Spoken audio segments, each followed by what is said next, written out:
নমস্কার, আমি শান্তনু।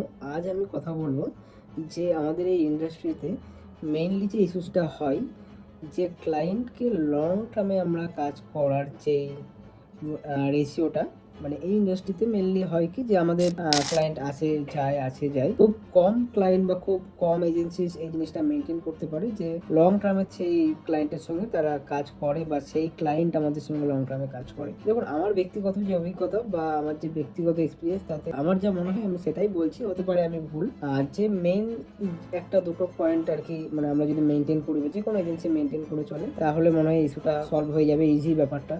কারণ দেখুন, আপনাকে মেন ফান্ডাটা বুঝতে হবে, আমরা অ্যাজ এ এজেন্সি আর ওরা ক্লায়েন্ট, ওরা আমাদের পে করছে, আমি তাকে তার বদলে রিটার্ন দেব। ওরা আমাকে ইনভেস্ট করছে আর আমি তাকে রিটার্ন দেবো। সো ওরা যখন আমাকে পেমেন্টটা করছে, পয়সাটা দিচ্ছে, এই জন্যই দিচ্ছে যে আমরা অ্যাসিওর করছি যে আমি তাকে সেই বাজেটের বা সেই অ্যামাউন্টের ভ্যালু তাকে তার বিজনেসে আমি বা তাকে আমি রিটার্ন করতে পারবো, সেই ভ্যালুটা আমি তাকে রিটার্ন করতে পারবো। অ্যান্ড যেই অনবোর্ডিংয়ের সময় এবং যখন আমরা অ্যাপ্রোচের সময় যে ফিগারটা বলি বা যেই কমিটমেন্টটা করি, সেই জিনিসটা আমাকে মেনটেন করতে হবে। এবার জিনিসটা এরকম হয় কি যে দেখুন, আপনি যখন ক্লায়েন্টকে অ্যাপ্রোচ করবেন অ্যান্ড যেই বাজেটে অ্যাপ্রোচ করবেন, সেই বাজেটে যতটা আপনি তাকে প্রোভাইড করতে পারবেন এবং যতটা সেই ভ্যালু, মানে যেই বাজেটে যতটা ভ্যালু আপনি রিটার্ন দিতে পারবেন, সেটা হতে পারে ফলোয়ার্স, সেটা হতে পারে এঙ্গেজমেন্ট বা ভিডিও হতে পারে, মানে এই বাজেটে এই প্যাকেজে এতটুকু ভ্যালু আপনি প্রোভাইড করতে পারবেন,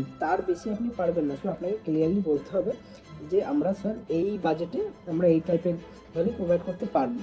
দেখুন, এবার যদি হয় কি ব্যাপারটা, মানে আমার যে ব্যক্তিগত এক্সপিরিয়েন্স, যে মানে স্টার্ট আপ যে সমস্ত এজেন্সিস বা যারা আর কি মানে মিড রেঞ্জ বলতে পারেন বা বেশি যে নর্মাল এজেন্সি, এই জিনিসগুলো এরকম হয় যে তারা নিজেরাও জানে যে তারা এই বাজেটে ক্লায়েন্টের যে এক্সপেকটেশনটা আছে তারা কখনো সেটা ম্যাচ করতে পারবে না। এরকম হয় যে ঠিক আছে, আমি এরকম 5,000 করে যদি 10 মাসও দেয়, 5,000 করে যদি 2 মাসও দেয়, তাও গায়ে লাগবে না, অল্প পয়সায়, মানে এজেন্সি ওনার বা এজেন্সি টিম ভাবছে অল্প অ্যামাউন্ট চাই, ক্লায়েন্ট যেটা বলছে যে হ্যাঁ হ্যাঁ হ্যাঁ হয়ে যাবে স্যার, আমরা ট্রাই করবো, হ্যাঁ হয়ে যাবে, এই জিনিসগুলো করে আমার অভিজ্ঞতা অনুযায়ী। বাট আপনি ক্লায়েন্টকে যদি বলেন যে স্যার আপনি যে মানে যেটা আপনি চাইছেন রেজাল্টটা, সেটার জন্য আপনাকে এই অ্যামাউন্টটা স্পেন্ড করতে হবে, আদারওয়াইজ হবে না, বা এই অ্যামাউন্টটা ছাড়া আমরা কাজ করতে পারবো না। অ্যান্ড এটা আপনাকে ক্লিয়ারলি বলতে হবে। আপনি যখন একটা নাম্বার ফিগার দিচ্ছেন, একটা এস্টিমেট টাইম দিচ্ছেন যে আমার এই ফান্ডে এই রেজাল্ট এতদিন আপনাকে আমি এনে দেবো, এই ভ্যালুটা আমি প্রোভাইড করবো, সেটা আপনাকে প্রোভাইড করতে হবে। কারণ আপনি তার জন্য আপনাকে পে করা হচ্ছে। অ্যান্ড আপনাকে ক্লিয়ারলি বলতে হবে যে স্যার আমরা প্রথম মাস হয়তো টার্গেটিংয়ের সঙ্গে দেখবো আর কি, টার্গেটিং করে বা টেস্ট করে যে আপনার অডিয়েন্স কীরকম আছে, কী রেসপন্স আছে, আপনাকে আপনার পেজে কোন টাইপের অডিয়েন্সের ক্যাটাগরিটা বেশি, সেটা প্রথম মাসে আপনাকে যদি মনে হয় যে আপনি টাইম নেবেন, তাহলে সেই টাইমটা আপনাকে ক্লিয়ারলি বলতে হবে। তাহলে ক্লায়েন্টেরও বুঝতে পারবে জিনিসটা। আপনি যদি যত ট্রান্সপারেন্সি রাখবেন ক্লায়েন্টের সঙ্গে, যে আচ্ছা এর জন্য এই হচ্ছে, এটার ফলে এই ভ্যালুটা হবে, বা এটা আপনি করলে এটার জন্য এই ভ্যালু ভালো হবে, বা এটা অ্যাডিশনাল এটা করলে আপনার এই দিকটা ভালো হবে। এবং আপনি যত ক্লায়েন্টের কোন দিকটা মানে ভালো হবে বা ভ্যালু ফর মানি হবে বা ভ্যালু হবে, সেটা যদি দেখেন, রাদার দেন যে আপনি আপনার কোনটাই ভ্যালু হবে বা কোনটাই লাভ হবে, এই জিনিসটাই যে আচ্ছা আমি একটা সাজেশন দিয়ে দিই বা এটা বলে দিই করে যা, আমার এখান থেকে 2 পয়সা এক্সট্রা হয়ে যাবে। তো এই জিনিসটা যদি করি আমরা, তখনই গিয়ে ব্যাপারটা এরকমই ঘটে। আচ্ছা, কারণ দেখুন, ওরা আপনাকে মানিটা দিচ্ছে, তার বদলে ওরা আপনার থেকে চাইছে সেই মানিটা, এবার আপনাকে সেটা প্রোভাইড করতে হবে। অ্যান্ড যে মেইন যে ব্যাপারটা, যে আপনাকে ট্রান্সপারেন্সি রাখতে হবে অ্যান্ড ক্লায়েন্টের যেটাই ভালো হয় সেটাই আপনাকে সাজেশান দিতে হবে, রাদার দেন যে আপনাদের কোনটা ভালো হবে। কারণ যদি ক্লায়েন্টের লং টার্মে ভালো হয়, তবেই আপনার সঙ্গে ক্লায়েন্ট থাকবে, আর ক্লায়েন্টের ভালো হবে তবেই আপনার ভালো হবে। কারণ ক্লায়েন্ট যদি আর্ন করে বা সেই রেজাল্টটা পায়, তবেই আপনাকে তার টাকা দিতে বা আপনার সঙ্গে সেই অ্যামাউন্টে কাজ করতে বাধ্য না।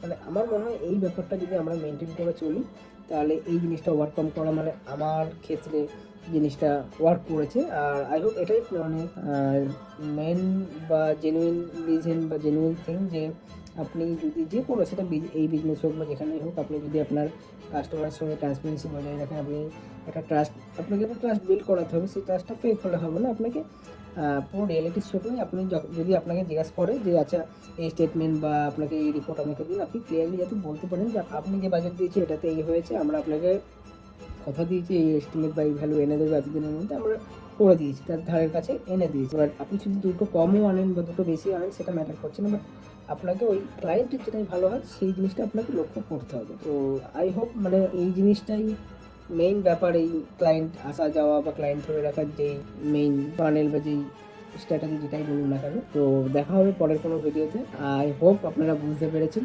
নমস্কার।